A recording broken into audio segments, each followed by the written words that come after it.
Depuis le 7 octobre, nous assistons à pas mal de révélations, je dirais plutôt de confirmations, enfin en ce qui me concerne. Alors premièrement, l'hystérie collective antisémite, anti-Israël est mise à jour. On a quand même la preuve flagrante de l'ignorance complète de ce dossier d'une grande majorité de ceux qui s'en mêlent et qui prennent parti. Bien sûr un antisémitisme profond qui se voit, moi que j'ai pu constater même à mon petit niveau. Bon ça c'est comme ça, hein, ça a toujours été le cas, donc voilà. Et puis bon, c'est sûr qu'à 1 contre 100, c'est beaucoup plus facile de s'acharner sur les juifs, sur Israël, etc.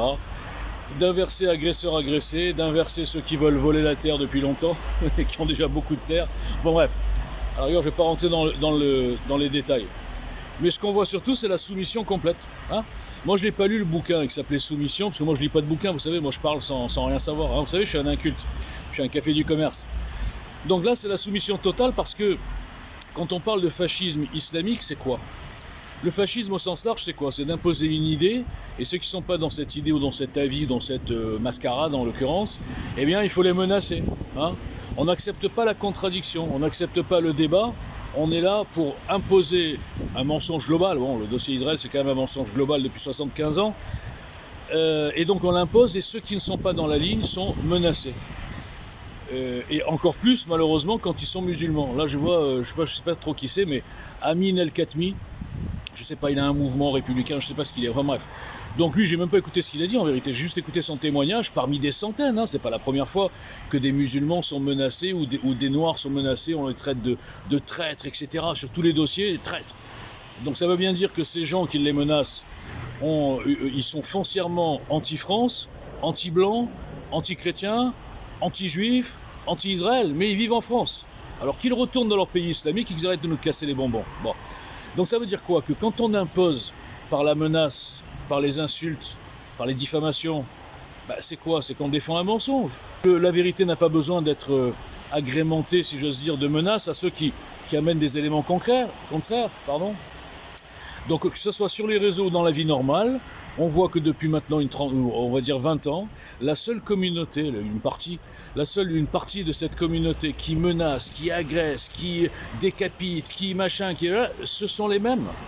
Et après on nous dira, comme Bellatar le disait, en France les musulmans ont peur. Ou on nous dira, en France il y a un racisme systémique.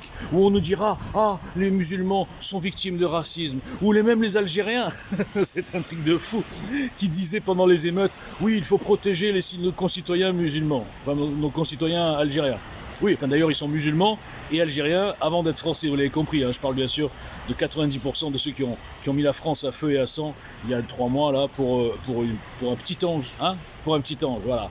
Donc on est complètement soumis, et le pire, et là j'arrive, le pire ce sont toutes ces putaclics, tous ces influenceurs qui ont vu le marché, qui ont flairé le marché et qui alimentent cette soumission, notamment dans le dossier Israël, en leur disant oui, vous avez raison les gars, vous avez raison, on va vous aider à diffuser des fakes contre Israël, on va vous aider à diffuser des fakes pour faire monter l'antisémitisme, on va vous aider à diffuser des choses qui vont quelque part mettre encore plus en danger les juifs qui n'ont rien demandé, qui sont en France, qui emmerdent personne. Oui, on va vous aider les gars, parce que nous on veut des vues, on veut de l'oseille, on veut des royalties pour nos bouquins de délirants, on va vous dire que les juifs tuent les enfants, on va tout vous dire les gars. Vous pourrez aller menacer, vous pourrez aller insulter, vous pourrez faire fuir tous les juifs de votre quartier, tous les juifs de votre département et même tous les juifs de vos écoles, grâce à nous, les putaclics. Ces gens sont des collabos pires que les collabos de 40. Parce que les collabos de 40, à 90%, c'était le mec du coin, il vendait un petit juif, pourquoi pas, ou alors il essayait de trafiquer avec les Allemands pour avoir ci, pour avoir là. Mais il n'allait pas sur les réseaux sociaux pour dire, les gars, faites comme moi, soyez de vrais collabos, œuvrez contre la France, œuvrez contre la Terre Sainte, chrétienne et juive, œuvrez pour les islamistes. Voilà ce que sont ces putaclics. Voilà. Donc moi, évidemment, ces putaclics, vous l'aurez remarqué, j'en parle souvent et personne ne le voit, eux ne sont jamais suspendus, ni censuré sur les réseaux. Même Soral est sur Twitter. Je veux dire, un truc de fou. Les gens ne voient rien. Mais moi, par contre, je suis shadowban, suspendu 45 fois. Pourtant, qu'est-ce que j'ai dit? Rien. J'ai dit, voilà les gars, les citoyens, on va essayer de monter un mouvement politique, on va ringardiser tous ces partis pourris. Je parlais de politique française, pas d'Israël. Il n'y a pas un mot sur Israël dans mon programme. Et bien non, non. Déjà, je m'appelle Boujna, c'est un problème. Et en plus, je dérange tout le système. Et je peux plier toutes vos putaclics qui me fuient. Mais personne ne le voit parce que vous êtes domestiqués. Vous dites, mais comment cet inconnu qu'on n'a jamais vu à la télé, il parle comme ça? Mais si on l'a jamais vu, c'est que c'est un naze. Ils ont raison de le boycotter, c'est un fou. Voilà. Soumission, domestication, qu'est-ce qu'il y a comme rimension? Islamisation. Voilà. Merci, ce sera les 3 mots du jour.